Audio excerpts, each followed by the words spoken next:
तो इधर आरक्षण के मुद्दे पर बिहार सरकार को सुप्रीम कोर्ट से झटका लगा है। सुप्रीम कोर्ट ने हाई कोर्ट के फैसले पर रोक लगाने से फिलहाल इनकार कर दिया है।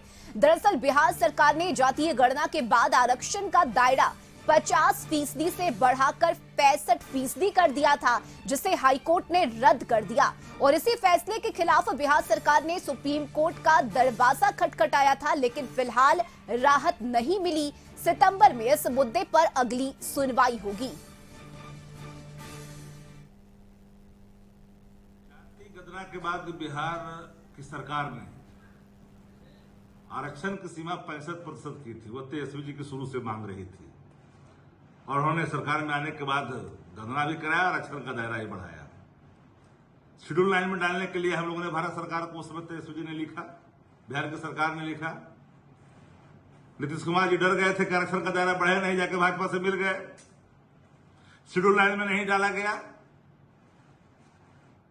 वो विरोधी शक्तियां जो चाहते नहीं थे कि बिहार में जाति गणना हो, जो उच्चतम न्यायालय ने उच्च न्यायालय का शरण लिया था, सरकारी वकीलों को उतारा गया था, सरकारी जाति। और बिहार संपादक अशोक मिश्रा इस वक्त हमारे साथ जुड़े हुए हैं।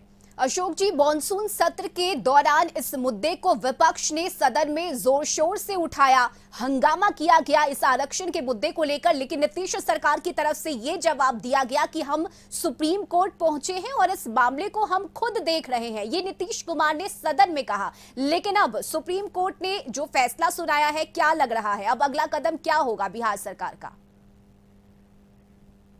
देखिए, राज्य सरकार को ये बहुत बड़ा झटका है और यह सबसे बड़ी बात है कि 9 नवंबर 2023 को यह कानून बना था, जिसके तहत राज्य सरकार ने सरकारी सेवाओं में 65% आरक्षण लागू किया था।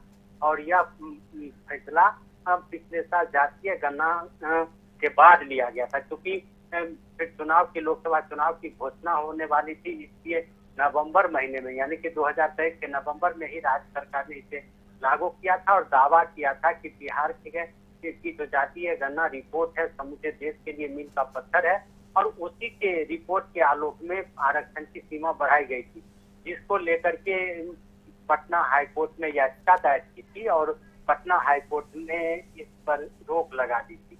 लेकिन इसके बावजूद भी राज्य सरकार नहीं मानी और अपनी सुप्रीम कोर्ट में गुहार लगाई थी और सुप्रीम कोर्ट से आग्रह किया था कि वो पटना हाईकोर्ट के फैसले पर रोक लगाए।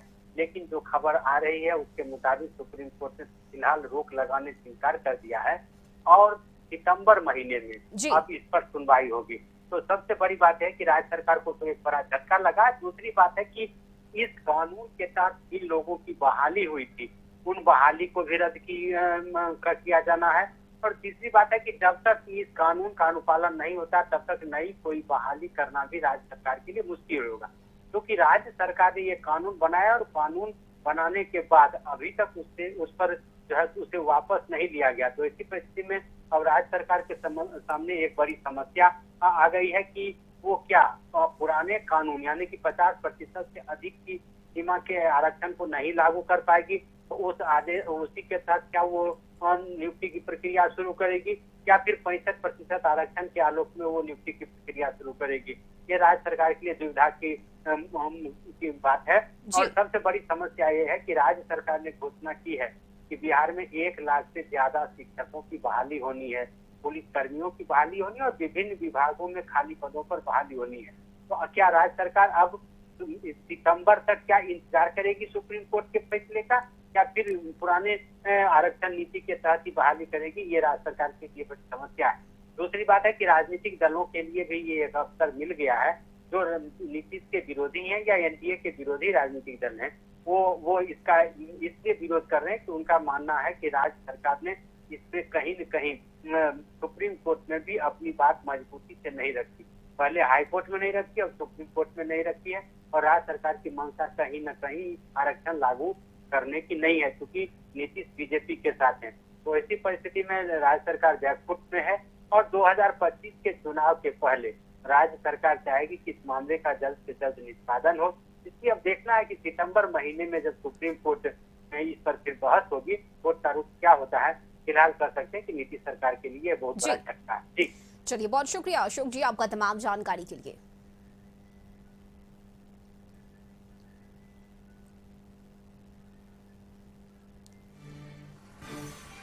तो आरक्षण बढ़ाने के फैसले को सुप्रीम कोर्ट, हाई कोर्ट की तरफ से रद्द किया गया, जिसके बाद ये मामला सुप्रीम कोर्ट पहुंचा और अब इस मामले पर अगली सुनवाई सितंबर महीने में होगी। फिलहाल यहां वक्त एक छोटे से ब्रेक का हो चला है, जल्द लौटेंगे।